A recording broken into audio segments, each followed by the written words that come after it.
All right, are you guys ready to win the case? Super ready. Thank you so much for doing this with us and for recommending our amazing lawyer. Look at them. They look so happy. Why do they look so happy? They didn't even win the case yet.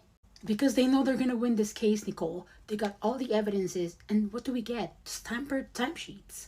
Hey, you wanna support them? Go on the other side. I don't need you here. I can't go anywhere. I'm your lawyer. Remember, I'm paying you for this, so don't make me look bad. Represent me well. Shh. Okay, Miss Johnson, do you have your client's schedule and timesheets? Yes, Your Honor. Here it is. Thank you. Now, I understand that you're representing 20 employees? That's correct.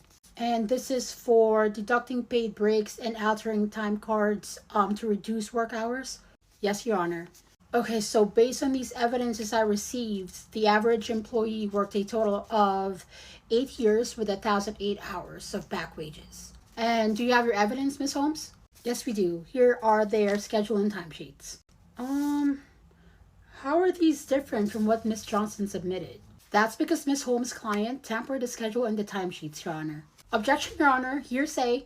Your Honor, we have proofs from the head of HR department as well as pay stubs, emails from our clients, and receipts basically stating that Miss Mavis did in fact tamper those schedule and timesheets. Alright, let me see that. Of course. Hey, it looks like we're losing. Can you do something? The court can have access to payroll records, timesheets, and schedule. How am I going to defend that?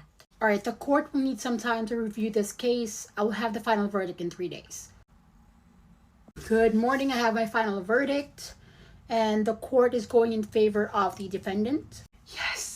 Upon reviewing the evidences, I am granting the defendant $300,000 of back wages for violation of deducted paid breaks and altered time cards to reduce work hours. In addition to that, the court is also assessing the employer with $4,000 in civil money for penalty for repeated nature of its violations, totaling $304,000 of penalties and damages. $304,000? Where am I going to get that money? And as a result of that, I am also ordering Miss Mavis' franchise location to be closed permanently. Wait, they're going to permanently close my store too? How am I going to pay for that $304,000? Aren't you going to defend me? I already did everything I can. Oh, I freaking hired a useless lawyer. And that is my final verdict. Case dismissed.